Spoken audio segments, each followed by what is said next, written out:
meron po silang panibagong um, naratibo po. Ito naman po is yung PhilHealth, mga boss. Ayan. So ngayon, siguro ho, yung isa po sa senador na sinusuportahan natin, alam ko po, malayo at napakahirap po ng tatahakin ni Doc Willie Ong, no, sa kanyang kandidatura sa pagkasenador. Pero tuloy lang po ako ng suporta, mga bossing. No? Bakit to? Mark, may sakit si Willie Ong. Makakatulong ba yan sa ating bansa?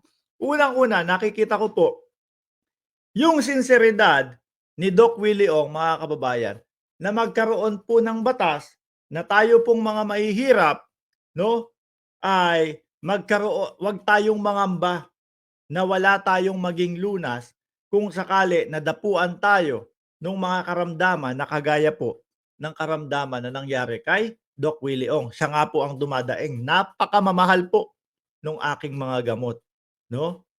Napakamamahal po at nakikita ko yung mga kapwa natin Pilipino hirap pong bilhin. So ngayon, ang nakikita ko po, panay nakikita, na isusulong po ni Doc Willie Ong, mga kababayan, mabigyan po no ng lunas ang ating mga kababayan na mahirap po o nasa laylayan ng walang pangamba doon po sa mga gastusin. Okay? So ngayon, about PhilHealth. Biruin niyo po, ganito talaga dapat ang sitwasyon ng PhilHealth, mga kababayan. Nagsalita po si Doc Willie Ong, mga bossing, about sa PhilHealth po. No? Madami nga daw po tayong mga kababayan na ayun, na mga nangategi dahil po sa pag-iipon na ginagawa ng PhilHealth. No? Sabi niya dito, bakit ayaw gamitin ng PhilHealth ang 500 billion reserve fund niya? May question mark, nagtatanong, by Doc Willie Ong. Sabi niya dito, first of all, PhilHealth, may I repeat, our kind request coming from the Filipino people. Number one, for starters, we want chemotherapy for cancer patient ASAP. Yan po, napakamahal din po niyan, mga kababayan. At least, 1,000,000 kada isang pasyente mula sa PhilHealth. Ano po? Number two, we want free angiogram, angioplasty, heart bypass, CT scan, MRI, PET scan. Please expand your coverage. Ayan daw po.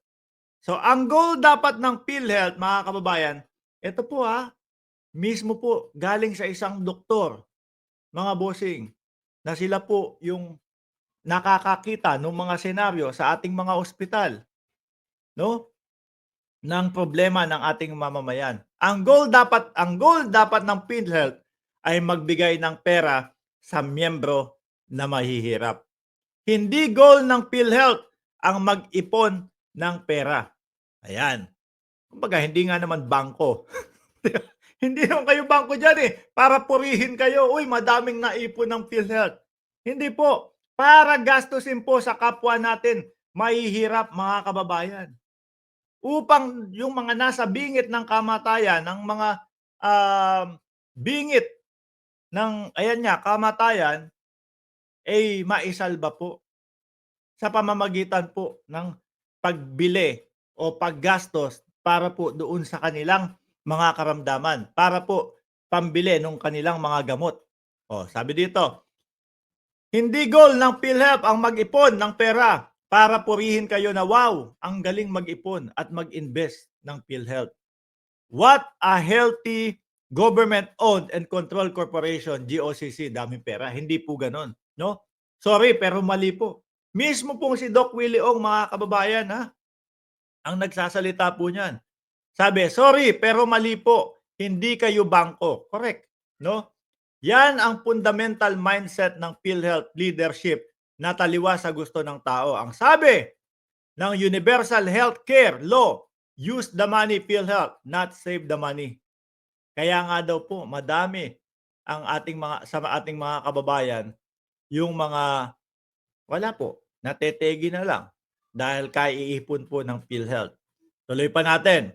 Bottom line is dapat kumukonti ang reserve fund ninyo sa 2 years buffer lamang. Mga 150 billion lang at hindi 500 million. Dahil po sila ipon ng ipon, so ibig sabihin hindi nagagastos, no?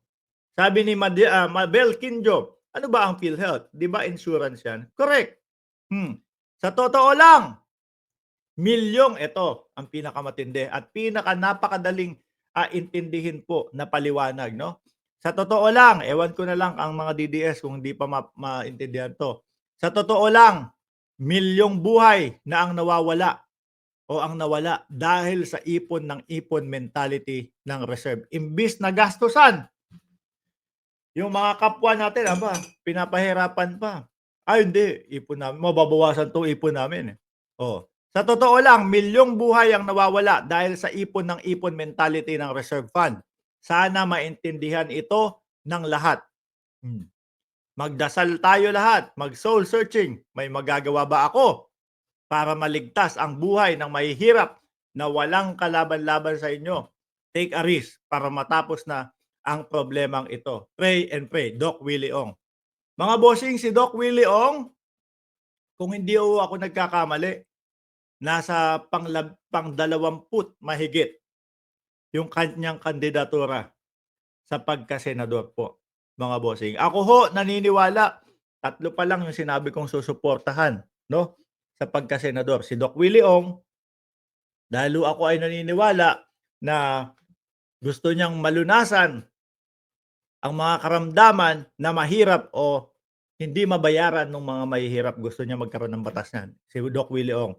Pangalawa po, yung hindi ko iniiwanan simulat sa pulpa, si Congressman Bosita na ngayon po tumatakbo naman sa pagka-senador. Pangatlo, si Mark Gamboa. Puro ano yun Si Mark, lalo po yan. Mahihirapan po talaga yan na makapasok sa Magic 12 po. Pero, nakasuporta ako sa kanya. Bakit ho, mga kababayan? Si Mark naman, nakapagtapos ng pag-aaral. Yung mga political na mga sinasabi niya, yung mga political na mga sinasuggest niya doon sa kanyang channel, nakikita natin, puro positibo naman po. Maaari at posible, no, na malaki ang maitulong sa bayan. Sino ang lineup mo sa senador? Yan 3 pa lang po no.